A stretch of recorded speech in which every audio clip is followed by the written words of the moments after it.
सुंदर साथ जी, आपके चरणों में कोटानुकोट प्रेम प्रणाम। सुंदर साथ जी, पिछले वीडियो में हमने श्री सागर ग्रंथ के प्रकरण 13 की 20 तक की चौपाई का पाठ पूर्ण किया। आज हम आगे की नई चौपाइयों का पाठ करेंगे। सुंदर साथ जी, अगर आपको यह वीडियो अच्छा लगे तो प्लीज़ लाइक करें और जो भी सुंदर साथ आपके साथ जुड़े हुए हों उन सबको भी यह वीडियो अवश्य शेयर करें। सुंदर साथ जी, जिन्होंने अब तक हमारे इस चैनल को सब्सक्राइब नहीं किया, वे प्लीज़ इस चैनल को सब्सक्राइब कर दें ताकि आने वाले नई वीडियो का नोटिफिकेशन आपको तुरंत मिल जाए। ये इल्मे समविध समझे, साचा इल्म जो हक, सब मरमर जाते हुए होते, किए इल्मे बका मुतलक। इस तारतम्य ज्ञान के द्वारा समस्त वास्तविकता का परिचय हुआ है। यही सत्य ब्रह्म ज्ञान है। आज तक जन्म मृत्यु के चक्कर में पड़े हुए ये जीव अब इस ब्रह्म ज्ञान के द्वारा निश्चय ही अखंड हो गए हैं।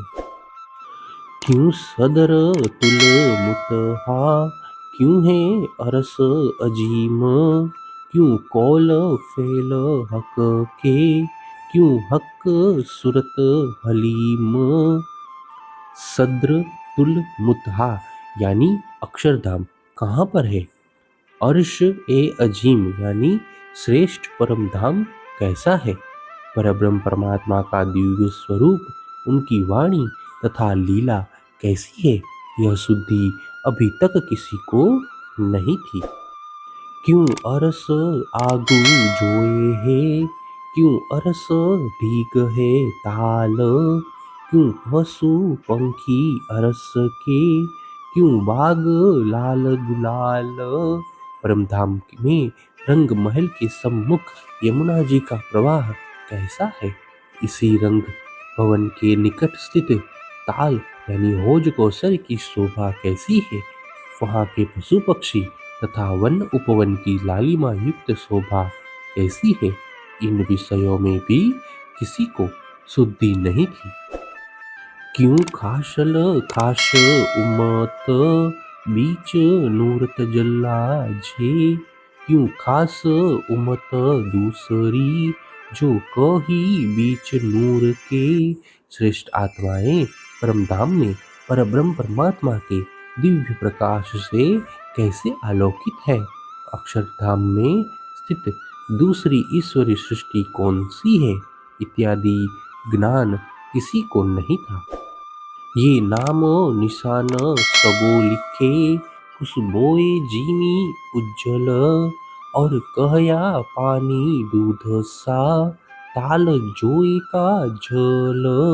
परमधाम की उज्जवल भूमि की सुगंध तथा दूध की भांति श्वेत यमुना जी एवं हौज कौशल ताल का जल इत्यादि वर्णन एवं उनका संकेत कुरान में है। जोए किनारे जरी देहुरी, पूर झवेर दरखत, ये नाम निशान सब लिखे, पर कोई पावे ना हकीकत। यमुना जी का रत्न जड़ित तट, उस पर स्थित देहुरियां तथा ताल के पाल पर सुशोभित रत्नमय वृक्ष आदि सभी का उल्लेख कुरान में है, किंतु किसी ने भी इस वास्तविकता को नहीं पहचाना।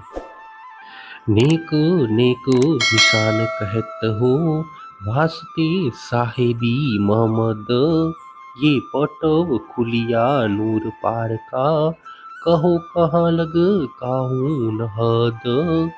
रसूल मोहम्मद की साक्षी के लिए ही मैंने कुरान के संकेतों को संक्षेप में कहा है। अब तो अक्षर से पर भी परे अक्षरातीत परमधाम के द्वार खुल गए हैं। उसकी असीम शोभा का वर्णन कहाँ तक किया जाए। इल्म खुदाई दूदनी, रूह अल्लाह ल्याए ईत, उमियो पट्ट खोल बकामिने, बैठाए कर निस्बत। परब्रह्म परमात्मा का अखंड तारतम्य ज्ञान लेकर सदगुरु श्री देवचंद्र जी इस जगत में अवतरित हुए हैं। उन्होंने पार के द्वार खोलकर अपनी अंग स्वरूपा प्रेमी ब्रह्म आत्माओं को परमधाम में जागृत कर दिया। ये बल इन कुंजीय का काहूँ हुता न एते दीन। रूह अल्लाह पैगाम उम्मत को द्वार खोलिया बकावतन। यह सामर्थ्य इसी तारतम ज्ञान रूपी कुंजी का है। आज तक यह ज्ञान इस जगत में नहीं था। सतगुरु श्री देवचंद्र जी ही ब्रह्म आत्माओं के लिए यह संदेश लेकर आए हैं और उन्होंने ही अखंड परमधाम के द्वार खोल दिए हैं। ये कायम अरस अपार है, जो कहावत है वाहे दत्त। कोई पहुँचे न अरस रूहो बिना, जिनकी ये निस्बत। अखंड परमधाम की शोभा अपरंपार है। इसे अद्वैत भूमि कहा गया है। यहाँ पर ब्रह्म आत्माओं के अतिरिक्त अन्य कोई भी पहुँच नहीं सकता, क्योंकि उनका ही संबंध इसके साथ है। ये बल देखो कुंजीय का, जिन बेवरा किया बेशक। ये भी बेवरा देखाइया, जो गैब खिलवत का इश्क। तातम ज्ञान रूपी कुंजी का सामर्थ्य तो देखो, जिसने निसंदेह ही अखंड धाम का विवरण देते हुए वहाँ के एकांत स्थल मूल मिलावे के प्रेम का रहस्य स्पष्ट कर दिया है। हे सुंदर साथ जी, इसी के साथ श्री सागर ग्रंथ के प्रकरण 13 की 31 तक की चौपाई का पाठ पूर्ण हुआ। आगे की चौपाइयों का पाठ हम नेक्स्ट वीडियो में करेंगे। सुंदर साथ जी, अगर आपको यह वीडियो अच्छा लगा तो प्लीज़ लाइक, शेयर और सब्सक्राइब अवश्य कर दें। प्रणाम जी।